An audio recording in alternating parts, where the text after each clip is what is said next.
Estamos de volta com o programa Dinâmico Direito. Hoje o tema é a crise institucional iniciada pelo próprio STF ao iniciar inquéritos de ofício. Estamos aqui com o professor Fábio Hunter, ele que é professor de Direito Constitucional em cursinhos preparatórios aqui na cidade de Mossoró.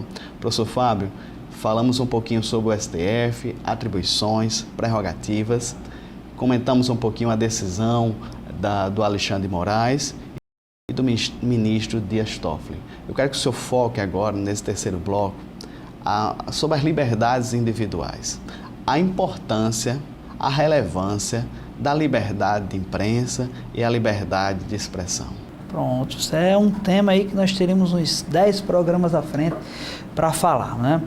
Eu começo, não sei se os telespectadores tiveram a curiosidade, mas se não, bota no Google CF/88, que é a nossa Constituição Federal de 88, e ao entrar, busque logo o artigo 5º, né? A Constituição é dividida por artigos, então busque o artigo 5º.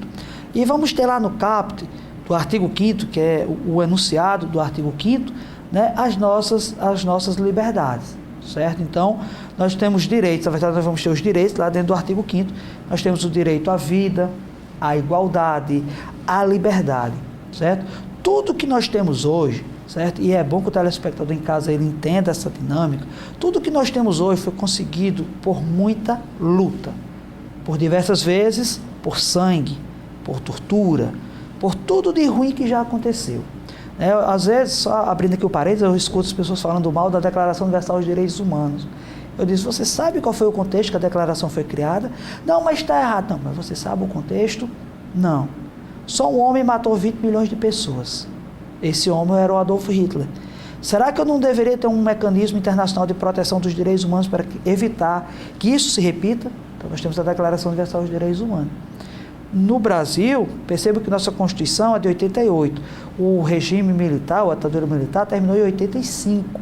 Então, o que aconteceu? Após a ditadura militar, nós precisaríamos de uma nova ótica constitucional para evitar justamente o que ocorreu durante esse período.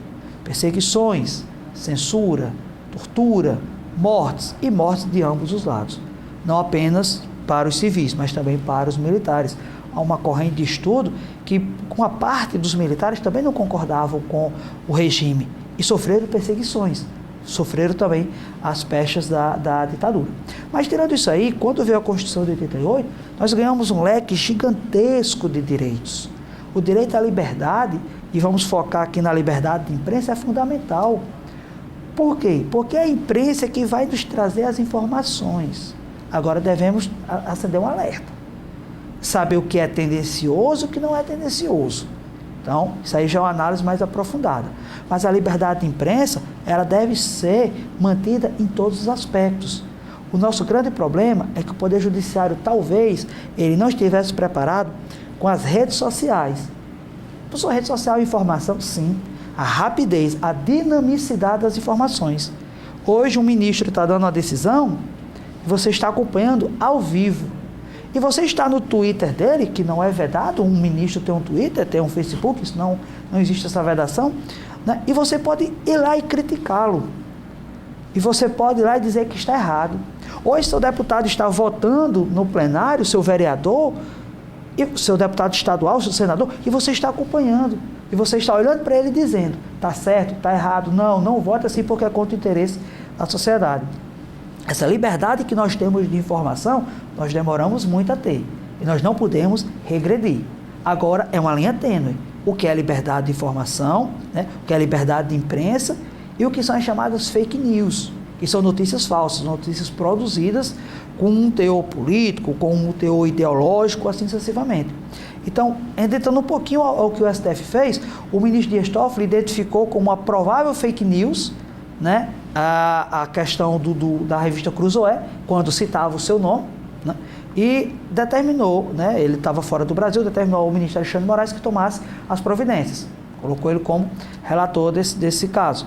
E aí o ministro, a primeira coisa que fez, suspenda imediatamente a edição online. Veja, eu estava numa liberdade de imprensa, numa liberdade de pensamento, porque a revista é assinada por alguém, então se tem algo errado aí, que se apura a responsabilidade da pessoa que escreveu, o redator da matéria, certo? E aí o ministro pensou que fosse fake news. Porque, infelizmente, no Brasil hoje estamos vivendo um fake news grande.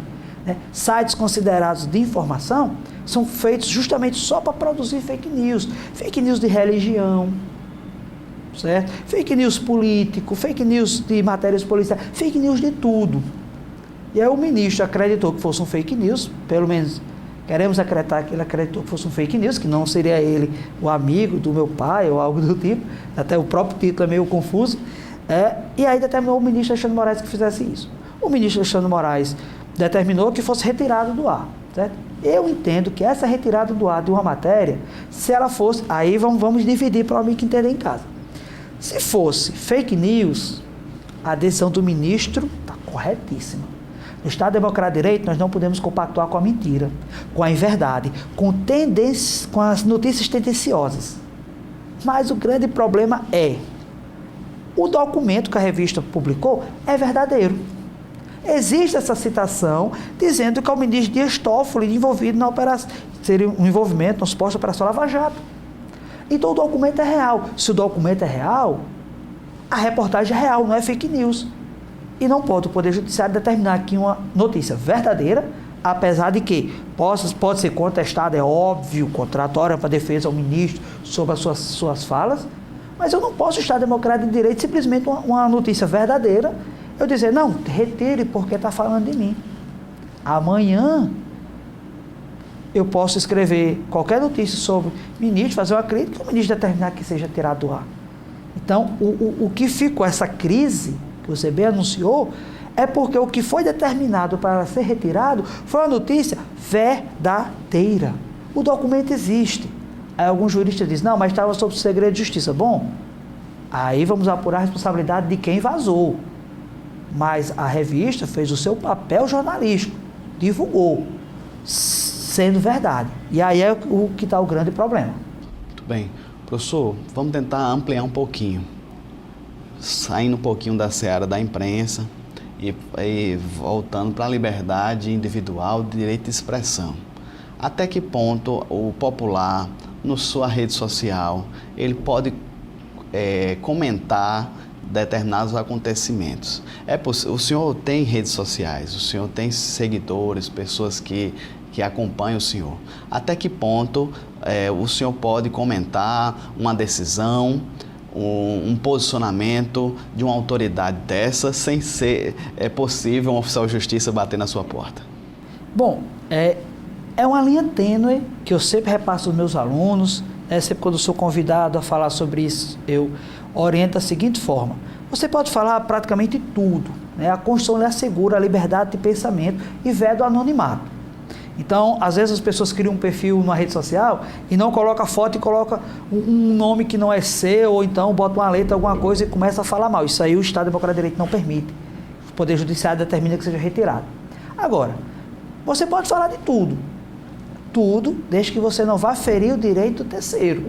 Como eu dei o exemplo, você você tem uma decisão do ministro que você é contra, né? E aí o que acontece? Você pode questionar isso aí? Pode.